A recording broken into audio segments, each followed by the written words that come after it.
اس لیے ازواجی زندگی کے لیے ضروری ہے کہ مرد عورت کو نظر انداز نہ کرے. حضور علیہ الصلوۃ والسلام کی بیویاں تھیں، اور ظاہر ہے وہ بیویاں فرشتے نہیں تھی، انسان تھی، اور ان کے اندر جو سوکنوں کا معاملہ ہوتا ہے وہ ہوتا تھا.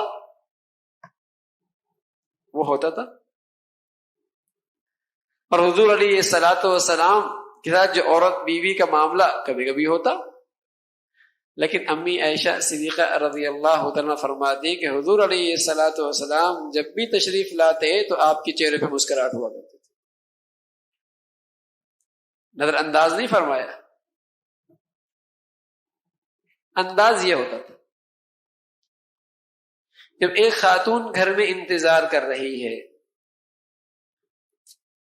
اپنے شوہر کی، اور شام کو شوہر آ کے اسے نظر انداز کر دے، تو ظاہر ہے اس کی امیدوں پر کتنی بڑی چوٹ لگے گی، اس کے دل پہ کتنی بڑی چوٹ لگے گی کہ صبح سے وہ انتظار کر رہی ہے اپنی شوہر کی، اور رات کو یا شام کو شوہر آیا اور اسے نظر انداز کر رہا ہے. ایک دن، 2 دن، تو آہستہ آہستہ اس کے نتائج کتنے برے نکلیں گے. معاملے باہر کے خراب ہیں تو اس کا اثر گھر پہ نہیں ظاہر ہونا چاہیے. غصہ باہر کا ہے، اس کا اثر انداز گھر پہ نہیں ہونا چاہیے. پریشانی باہر کی ہے، اس کے نتائج گھر پہ نہیں ظاہر ہونے چاہیے، ورنہ یہ گھر بھی اجڑ جائے گا. باہر کے معاملے باہر تک، باہر کے مسائل باہر تک. اب گھر کے اندر تو وہ جو عورت بیٹھی ہے وہ اپنے شوہر کے انتظار میں بیٹھی ہے، وہ توجہ چاہتی ہے، اسے توجہ دی جائے. پھر یہ کہ عورت بھی عورت ہے. عموماً ایک جملہ کہا جاتا ہے یہ تو ٹیڑھی پسلی کی پیدا کرتا ہے. حالانکہ علماء نے لکھا ہے کہ ٹیڑھی پسلی عورت کے لیے کوئی عیب نہیں ہے. آپ یہ بتائیں کہ ٹیڑھی پسلی ہونا کیا ٹیڑھی پسلی کے لیے عیب ہے؟ کیا خوبی ہے؟ اگر اس ٹیڑھی پسلی کو سیدھا کریں گے تو ٹوٹ جائے گی.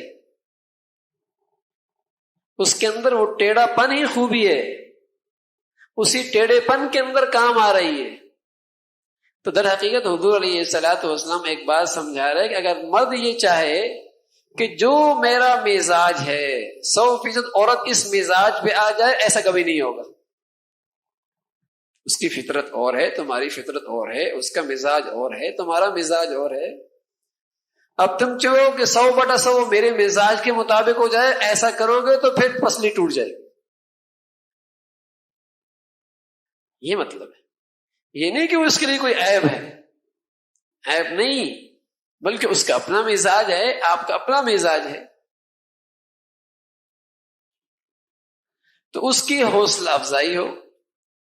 ظاہر ہے کچھ چیزیں ایسی بھی ہوتی ہیں جو طبیعت کے خلاف ہوتی ہیں، طبیعت کے خلاف ہوتی ہیں، لیکن بہت ساری ایسی بھی ہوتی ہیں جو طبیعت کے مطابق ہوتی ہیں، ان کی حوصلہ افزائی کرنی چاہیے.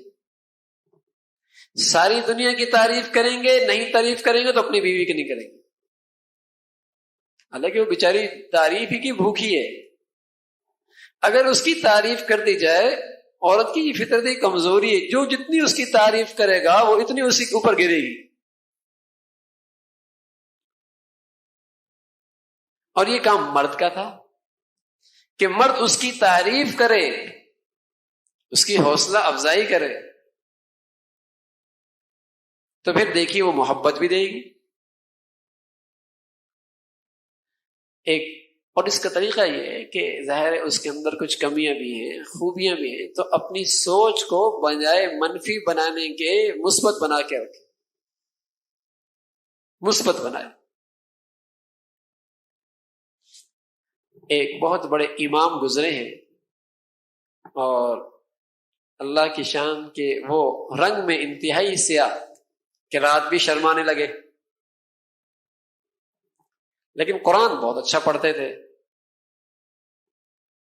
قرآن بہت اچھا پڑھتے تھے، قاری بہت بڑے تھے.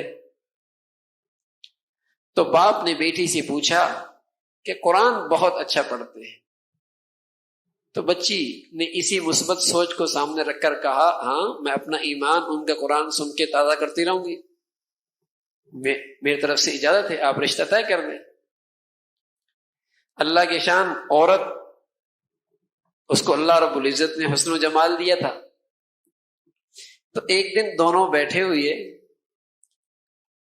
تو بیوی کہنے لگی آپ بھی جنتی ہیں میں بھی جنتی ہوں۔ تو مرد کہنے لگا میں تو جنتی ہوں سمجھ میں آ رہا، اس لیے کہ ایسی نیک سیرت اور خوبصورت بیوی مل گئی،